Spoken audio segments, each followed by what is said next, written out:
विज्ञान की आज की कक्षा का जो हमारा शीर्षक है वह है structure of ovule with double fertilisation and triple fusion, अर्थात बीजांड की संरचना, इसके साथ द्विनिषेचन तथा त्रिसंयोजन। ओव्यूल या बीजांड से हमारा तात्पर्य है मेगास्पोरेंजियम या गुरु बीजाणुधानी, अर्थात जिसमें गुरु बीजाणु या अंड कोशिका का निर्माण होता है। ओव्यूल पुष्प के मादा भाग अर्थात जायांग के अंडाशय में प्लेसेंटा यानी कि बीजांडासन के ऊपर ये इसका निर्माण होता है। और यदि हम बीजांड की संरचना देखें तो बीजांड की संरचना को हम यहाँ ब्लैक बोर्ड में समझ लेते हैं। बीजांड की संरचना बनाने के लिए हमको सिंपल, जैसा कि हमको पता है कि बायोलॉजी या जीव विज्ञान में चित्र का बड़ा महत्व है, चित्र अच्छा भी हो और जल्दी बनना चाहिए। तो बीजांड की जो संरचना होती है उसमें जो मुख्य भाग होता है वह होता है इसका न्यूसिलस यानी कि बीजांडकाय। न्यूसिलस से हमारा तात्पर्य है यह मृदुत्व की, अर्थात इसे हम कह सकते हैं यह पैरेन्काइमेटस कोशिकाओं का बना होता है और इसी से ही बीजांड का निर्माण होता है। इसके अंदर मुख्य जो फीमेल गैमेटोफाइट अर्थात जिसे मादा युग्मक कहते हैं, एम्ब्रियोसैक इसके अंदर उपस्थित होता है। इसको हम बाद में समझेंगे, पहले हम ओव्यूल की बाहरी संरचना देख लेते हैं।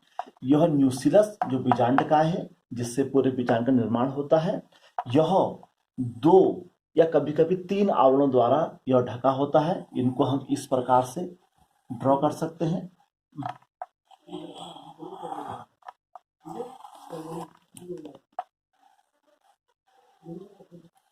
इस प्रकार से हम इसको यहाँ पर ड्रॉ कर सकते हैं। ये इसके 2 आवरण हो गए। इनको इंट्यूबमेंट्स कहा जाता है अर्थात अध्यावरण। ये इसके बाहर के आवरण होते हैं जो इसकी सेफ्टी के लिए होते हैं। यह हमने अभी देखा था, यह न्यूसिलस यानी कि इसे बीजांडकाय कहते हैं। अब जहां पर ये अध्यावरण इस बीजांड के न्यूसिलस के यहाँ पर टच होते हैं, इस पोर्शन को हम चैलेजा या इसको हम निभाग कहते हैं। जहां पर ये दोनों आवरण यहाँ पर ये खुले रहते हैं, इस पोर्शन को यहाँ पर हम माइक्रोपाइल यानी कि इसको मुखद्वार कहा जाता है।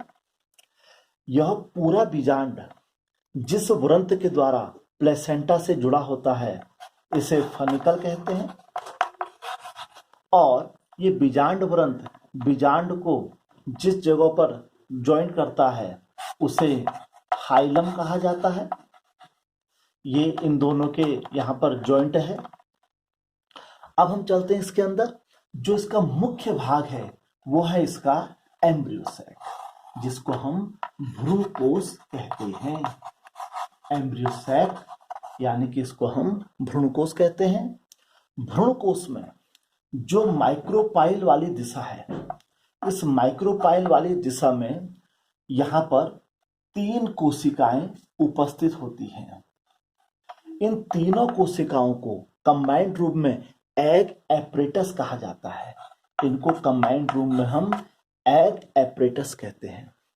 इनमें से जो बीच वाली कोशिका होती है वह कुछ बड़ी हो जाती है, जिसको एग सेल कहा जाता है, बीच वाली कोशिका। और जो इधर उधर वाली 2 कोशिकाएं होती हैं, ये जो 2 कोशिकाएं हैं, ये 2 कोशिकाएं जो होती हैं इन्हें हेल्पिंग सेल्स या सिनर्गिड्स भी कहा जाता है। फिर दोबारा ध्यान से देखें, एम्ब्रियोसैक में माइक्रोपाइल वाले स्थान पर जो 3 कोशिकाओं का समूह होता है उसे एग एपरेटस या अंडोकर्ण कहते हैं। बीच वाली कोशिका कुछ बड़ी और स्पष्ट हो जाती है जिसे एग सेल कहा जाता है। और इसके लेफ्ट और राइट वाली 2 कोशिकाएं होती हैं उन्हें हेल्पिंग सेल या सिनर्गिड सेल कहते हैं। इसके जस्ट अपोजिट में ठीक वैसे ही 3 कोशिकाओं का समूह होता है और इनको एंटीपोडल सेल्स, इनको एंटीपोडल सेल्स यानी कि प्रतिध्रुवी कोशिकाएं कहते हैं। ये जस्ट इसके अपोजिट दिशा में होती है। अब जब इसका निर्माण होता है उस समय एक केंद्रक ऊपर से और एक केंद्रक यहां से आता है और ये दोनों केंद्रक ठीक एम्ब्रियो सैक के बीच में आकर आपस में मिल जाते हैं। इसलिए इस बीच वाले जो दो केंद्रक हैं इनको हम पोलर न्यूक्लियाई भी कहते हैं और इसको सेकेंडरी न्यूक्लियाई भी कहा जाता है। पोलर क्यों कहते हैं? क्योंकि एक इस पोल से आता है, एक इस पोल से आता है, इसलिए इसको पोलर न्यूक्लियाई कहा जाता है। सेकेंडरी क्यों कहा जाता है? क्योंकि इसमें 1 और 1 2 दो न्यूक्लियस होते हैं, तो इसलिए इसको 2n, इसके अंदर दो न्यूक्लियस होते हैं, इसको 2n कहते हैं। और एक सेल में सिंगल न्यूक्लियस होता है, इसलिए इसको हैप्लॉइड यानी कि ये सिंगल है, ये डिप्लॉइड यानी कि ये डबल है। इस प्रकार यह हमारी बीजांड की संरचना है। यह बीजांड की संरचना की लॉन्गिट्यूडिनल सेक्शन अर्थात अनुदैर्ध्य काट है। अब हम इस बीजांड की संरचना से इसका अगला चरण यानी कि द्विनिषेचन पर चर्चा कर लेते हैं। अब हम इस बीजांड को पुष्प के अंदर दिखाते हैं, इसकी स्थिति क्या होती है। हमने पहले पढ़ा था कि जो पुष्प का मादा भाग होता है उसे कार्पल कहते हैं। ये इसका वर्तिकाग्र स्टिग्मा है, इसे स्टाइल कहते हैं। और यहाँ पर ओवेरी होती है, ओवरी यानी कि अंडाशय, और अंडाशय के अंदर इस प्रकार से यह बीजांड लगा होता है। तो सबसे पहले परागण यानी कि पॉलिनेशन की क्रिया होती है। पॉलिनेशन द्वारा परागकण जो होते हैं वह किसी भी एजेंसी द्वारा, हवा के द्वारा, पानी के द्वारा, किसी प्रकार से ये यहाँ वर्तिकाग्र पहुंच जाते हैं। यहाँ पहुंचकर यह परागकण अंकुरित होता है। इसके जर्म पोर से परागनलिका निकलती है और परागनलिका क्रमशः इस परागकण से होते हुए यहाँ अंडाशय तक पहुंच जाती है। इस प्रकार यह परागकण वर्तिकाग्र से वर्तिका के द्वारा होते हुए अंडाशय में पहुंचता है। अंडाशय में पहुंचने के पश्चात यह परागनलिका इस बीजांड के अंदर प्रवेश करती है। परागनलिका का बीजांड के अंदर प्रवेश जो होता है वह 3 प्रकार से होता है, जिसको हम यहाँ पर दिखा सकते हैं। ये हम इसको बीजांड बना लेते हैं। यह बीजांड है, यह इसके अध्यावरण है। तो जो परागनलिका होती है, जब परागनलिका बीजांड में बीजांड द्वार अर्थात माइक्रोपाइल के रास्ते प्रवेश करती है तो ऐसे प्रवेश को हम पोरोगैमी, इसे हम कहते हैं पोरोगैमी अर्थात बीजांड द्वारी प्रवेश। सबसे कॉमन प्रवेश यही होता है।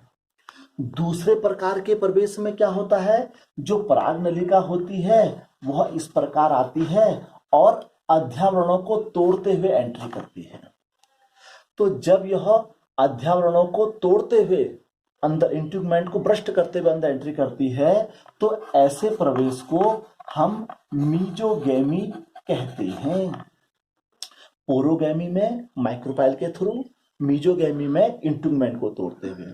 और तीसरे प्रकार वाले में जो परागनलिका होती है वो चैलेजा को भ्रष्ट करते हुए आती है अर्थात निभाग वाले क्षेत्र को तोड़ते हुए आती है। ऐसे प्रवेश को हम चैलेजोगैमी कहा जाता है। इसको हम चैलेजोगैमी कहते हैं,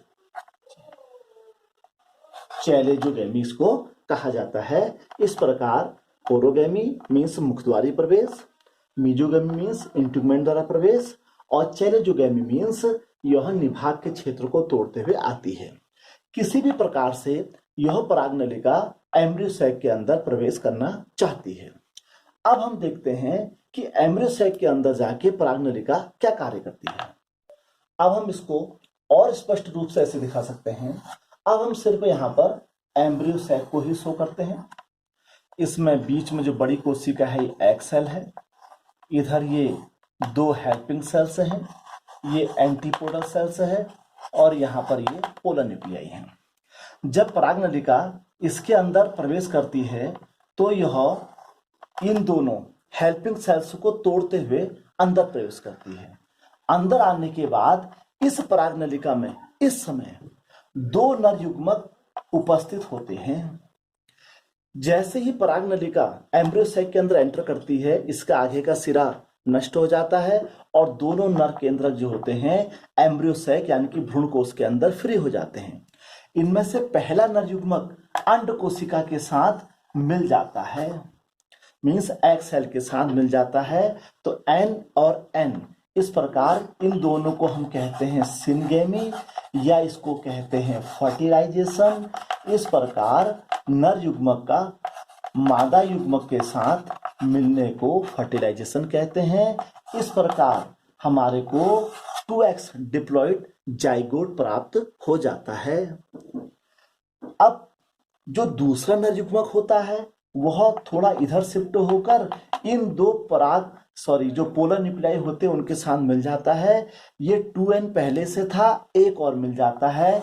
इस प्रकार आप देखते हैं कि एक ही एम्ब्रियो सैक में पहला मेल गैमेट इधर और दूसरा यहाँ मिलता है। इसे यह पहला फर्टिलाइजेशन था, दूसरा ये डबल फर्टिलाइजेशन हो गया, जिसके द्वारा यह नर युग्मक इन पोलर न्यूक्लियाई के साथ मिला, जिससे हमारे टोटल नंबर ऑफ न्यूक्लियस हो गए 3 हो गए। कैसे? 2 पहले से थे और एक बाद में हुआ, इसलिए इसको ट्रिपल फ्यूजन यानी कि त्रिसंयुग्मन भी कहा जाता है।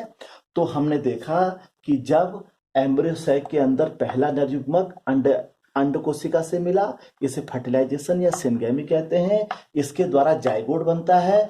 यह जाइगोट बाद में एम्ब्रियो में कन्वर्ट हो जाता है। दूसरा नर युग्मक पोलर न्यूक्लियाई से मिलता है। चूंकि यहाँ भी नर मादा से मिल रहा है, इसलिए यह भी फर्टिलाइजेशन ही हुआ। पर चूंकि एक ही एम्ब्रियो सैक के अंदर 2 नर युग्मक 2 मादा युग्मकों से मिल रहे हैं, इसलिए इस प्रोसेस को डबल फर्टिलाइजेशन कहते हैं। दूसरे फर्टिलाइजेशन जिसमें त्रिसंयोजन 3x हुआ था, इससे जो हमारा बनता है इसे एंडोस्पर्म या इसको हम भ्रूणपोष भी कहते हैं। इस प्रकार हमने देखा कि एम्ब्रियो सैक के अंदर 2 नर युग्मक 2 मादा युग्मक के साथ मिलते हैं। इस प्रोसेस को द्विनिषेचन या डबल फर्टिलाइजेशन कहते हैं। ट्रिपल फ्यूजन से तात्पर्य है कि जब दूसरा फर्टिलाइजेशन होता है तो एक नर युग्मक ऑलरेडी 2 पोलर न्यूक्लियाई के साथ मिलता है, इसलिए इनको ट्रिपल फ्यूजन भी कहा जाता है। इस प्रकार हमने देखा कि एम्ब्रियो सैक के अंदर 2 फर्टिलाइजेशन होते हैं। जो पहला फर्टिलाइजेशन होता है उसके द्वारा जाइगोट बनता है, जो कि आगे चलकर एम्ब्रियो बनाता है और बीज का निर्माण करता है। और जो दूसरा फर्टिलाइजेशन होता है, जिसे हमने ट्रिपल फ्यूजन भी कहा था, वह भ्रूणपोष यानी कि एंडोस्पर्म का निर्माण करता है, जो कि अंकुरित होते हुए बीज को पोषण प्रदान करता है, उसे नॉरिश करता है। इस प्रकार पेड़ पौधों के अंदर डबल फर्टिलाइजेशन का बहुत ज्यादा महत्व होता है। आपको हमारा आज का वीडियो कैसा लगा हमें जरूर बताइएगा। धन्यवाद।